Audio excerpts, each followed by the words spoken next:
नमस्कार, आप देख रहे हैं बोल बिहार न्यूज और मैं मिथिलेश उपाध्याय। आज हम आपको ऐसी शख्सियत से मुलाकात कराने जा रहे हैं जो एक अपने आप में भी आज के जो हम लोग के हिंदू धर्म है उनके अगुआ है और जो प्रवचन ही करते हैं यह देखकर काफी यहाँ के लोग भी प्रभावित हुए हैं। ये वृंदावन से आए हुए हैं, महाराज सतदेव जी महाराज इनका नाम हुआ और इनसे बहुत धार्मिक बातों पर हम आज चर्चा करेंगे जिनसे आप लोग रूबरू होंगे। और एक और चीज बता दे रहे हैं कि आज के युग में जो हम रात के इनका कार्यक्रम में शामिल हुए और सुने, तो आज के युग में एक चीज है कि सबसे सत्य अगर कोई दुनिया में चीज है तो वो मृत्यु है। मृत्यु अगर अटल सत्य है, लेकिन हम इंसान सबसे ज्यादा उसके ही नहीं मानने वाले हैं। उसको सत्य जानने के बाद भी हम निरंतर कहते हैं कि यह सत्य से परे है। फिर भी उसको शाब्दिक शब्द में हम कहेंगे कि इंसान जो चीज देखता है वह नहीं मानता है, लेकिन फिर भी हमको मानने के लिए अगर कोई दिशा निर्देश दे रहा है, दिखा रहा है, तो ऐसे शख्सियत से अगर भेंट हो रही है, हमको उस समाज में अंधकार को प्रकाश में परिवर्तित करने वाली जो शख्सियत है उनसे अगर हम भेंट करेंगे तो ये चीज सब खुला का खुला रह जाएगा।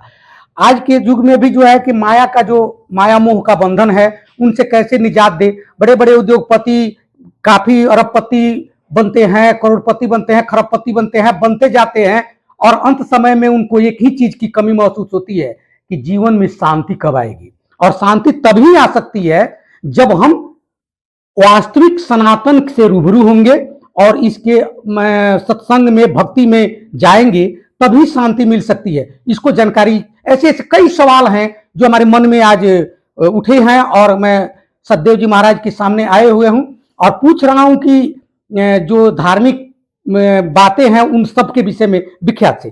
सबसे पहले आपको हमारे चैनल में स्वागत है। राधे राधे, जय श्री राम। गुरु जी, आपका नाम क्या होगा? मेरा नाम पंडित श्री सत्यदेव जी है जी। और मैं पठन पाठन वृंदावन में किया जी। अभी मैं जॉब तीर्थराज प्रयाग में करता हूँ। तो जो आप ये भागवत कथा का जो अमृतपान लोगों को करा रहे हैं, तो इसमें कुछ बातें ऐसी होती हैं जो मन में रहता है। जैसे कि सबसे पहला सवाल आपसे है कि जो हम रात सुने कि माता पिता की सेवा करने की जो आप भक्ति में एक होना चाहिए अंदर कि हमारे भावना में हो, संस्कार में हो, बच्चों को संस्कार भी देने चाहिए, माता पिता की सेवा करना ये भी धर्म में भी शामिल है। तो इससे आप क्या दर्शाना चाहते हैं? देखिए, किसी भी मनुष्य के ऊपर 3 ऋण होता है जन्म लेते ही जी। मातृ पितृ ऋण जी, देव ऋण और ऋषि ऋण।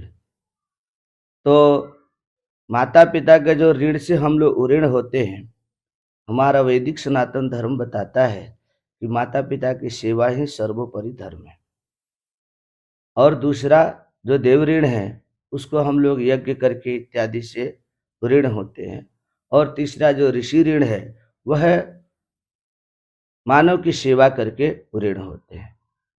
स्वयं मर्यादा पुरुषोत्तम राघवेंद्र सरकार जो तीनों लोगों के अधिपति थे और ब्रह्म भी थे जी, तो उन्होंने प्रातः काल उठ के रघुनाथा माता पिता गुरु ना वही माता।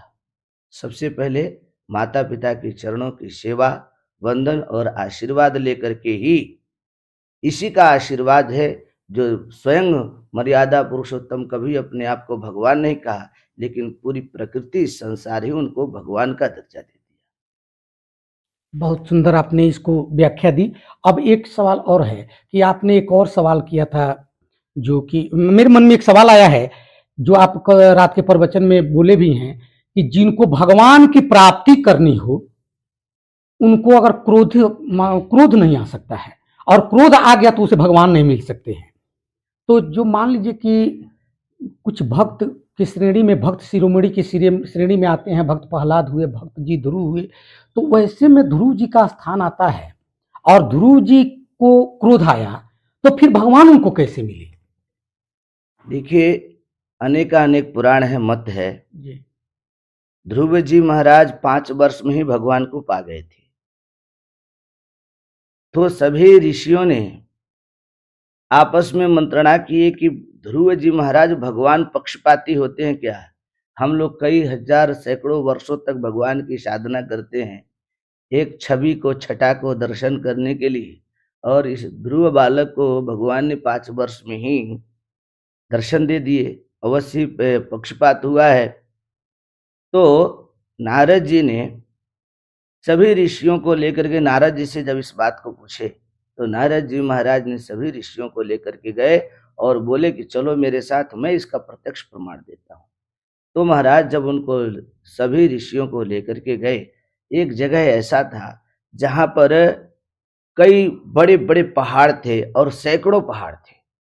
वो पहाड़ किसके थे? वो हड्डियों के पहाड़ थे। और वह जो पहाड़, हड्डियों के जो पहाड़ थे, वो अपने आप उसमें अग्नि जल रही थी, धधक रहा था और पूरी हड्डियां जल रही थी। लोगों ने पूछा कि इसको क्यों दिखाए, इसका क्या रीजन है, क्या तात्पर्य है?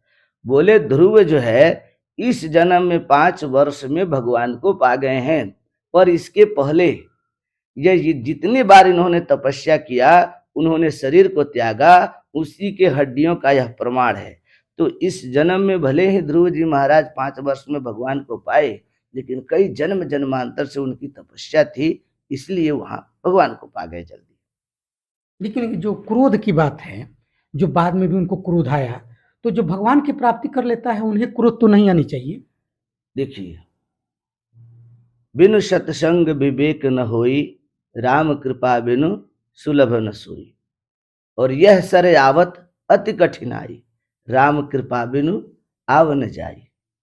तो ध्रुव जी महाराज भगवान को पा गए थे तपस्या करके, पर उन्होंने सत्संग नहीं किया था।